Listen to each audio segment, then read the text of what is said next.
వీడియోలో restaurant style palak dal తడక ఎలా prepare చేసుకోవాలో చూద్దాం. హాయ్ అండి, welcome to my channel flavourful delights. ఎలా ఉన్నారు అందరూ? బాగున్నారా? ఈరోజు మన వీడియోలో అందరికీ ఇష్టమైన ధాబా స్టైల్ పాలక్ దాల్ తడక ఎలా ప్రిపేర్ చేసుకోవాలో చూసేద్దాం. మనం బయట వెళ్ళినప్పుడు బయట హోటల్స్లో లేదా ఢాబాల్లో అయినా రెస్టారెంట్స్లో అయినా మనం చపాతీతో పాటు అయినా మనకు చపాతీతో పాటు పూరితో పాటు అండ్ మనం థాలీ ఆర్డర్ చేసిన థాలీలో కూడా ఒక ఆకుకూర పప్పు వస్తుంది కదండి. సో అది చాలా డిఫరెంట్గా మనం రెగ్యులర్గా చేసే పప్పు కంటే కాస్త డిఫరెంట్గా టేస్టీగా ఉంటుంది కదా. సో అలా డాబా స్టైల్ పప్పు ఎలా ప్రిపేర్ చేసుకోవాలో మన వీడియోలో చూసేద్దాం. ఫస్ట్ ఇక్కడ ఒక బౌల్లో నేను 1 స్మాల్ కప్ కందిపప్పు, 1 కప్ మసూర్ దాల్, 1 కప్ పెసరపప్పు తీసుకున్నాను. వీటిని ఒక 2-3 టైమ్స్ వాటర్తో నీట్గా వాష్ చేసి పెట్టుకుందాం.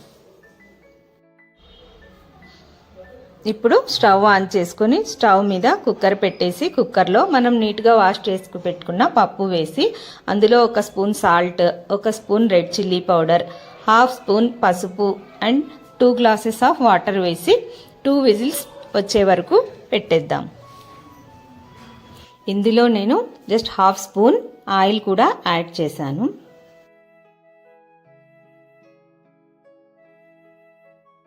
పప్పు 2 విజిల్స్ వచ్చేలోగా మన నెక్స్ట్ ప్రాసెస్ ఏంటో స్టార్ట్ చేద్దాం. పప్పు 2 విజిల్స్ వస్తే సరిపోతుందండి, లేకపోతే మరీ మెత్తగా అయిపోతుంది. మెత్తగా అయిపోతే పేస్ట్లా అవుతుందండి. సో మనం జాగ్రత్తగా బాయిల్ చేసుకోవాలి. ఇప్పుడు స్టవ్ పైన ప్యాన్ పెట్టేసుకుని ప్యాన్లో 2 స్పూన్లు ఆయిల్ వేసుకుని ఆయిల్ వేడయ్యాక 1 స్పూన్ జీలకర్ర, 1 ఆనియన్ అండ్ 5-6 వెల్లుల్లి రెబ్బలు వేసి కాసేపు ఫ్రై చేద్దాం.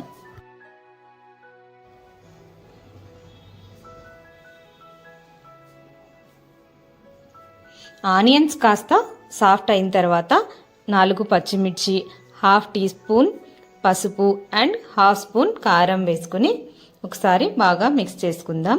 అండ్ ఇందులోనే ఇప్పుడు మనం 2 టమాటోస్, పెద్ద సైజ్వి 2 టమాటోస్, స్మాల్ సైజ్ అయితే ఒక 3 టమాటోస్ తీసుకుందాం. అండ్ 1/2 స్పూన్ ఉప్పు వేసి టమాటోస్ సాఫ్ట్ అయ్యే వరకు మగ్గనిద్దాం.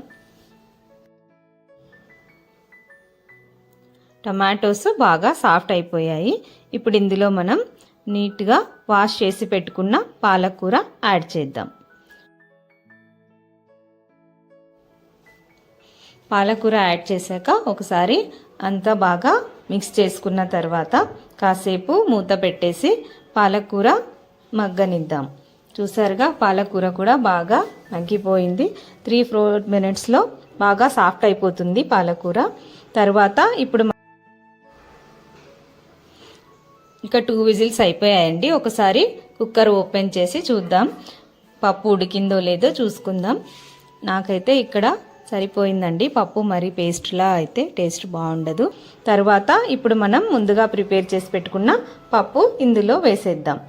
వేసేసి బాగా మిక్స్ చేసుకుని మనకి కన్సిస్టెన్సీ ఇక్కడ థిక్గా వద్దు, కొంచెం లిక్విడ్లా కావాలంటే మనం కొంచెం వాటర్ యాడ్ చేద్దాం.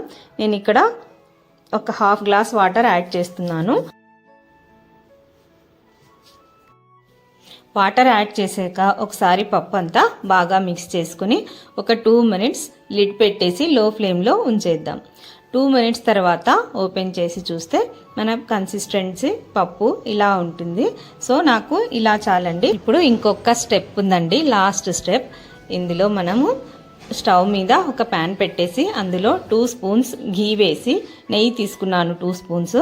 ఇందులో మనం ఆవాలు జీలకర్ర కూడా వేయచ్చు. నేను ఇంతకుముందే జీరా వేసాను కాబట్టి ఇక్కడ వేయట్లేదు. కరివేపాకు, ఎండుమిర్చి and 1 spoon kasuri methi, 1/2 spoon Kashmiri red chilli powder వేస్తున్నాను పోపులో. పోపు రెడీ అయిపోయిందండి, మరి మాడిపోకూడదు. దీన్ని మనం మన పాలక్ దాల్లో మిక్స్ చేసేద్దాం. దీనివల్ల ఫ్లేవర్ చాలా బాగుంటుంది. మనకు సేమ్ హోటల్లో పాలక్ దాల్ తడకలాగే ఉంటుంది. హోటల్ స్టైల్, డాబా స్టైల్ పాలక్ దాల్ మనం ఇంట్లోనే ఈజీగా ఇలా ప్రిపేర్ చేసుకోవచ్చు. మీరు కూడా తప్పకుండా ట్రై చేయండి. నిజంగా చూసారు కదండి డాబా స్టైల్ పాలక్ దాల్ తడక. నచ్చిందా మీకు? తప్పకుండా ట్రై చేయండి, చాలా టేస్టీగా ఉంటుంది.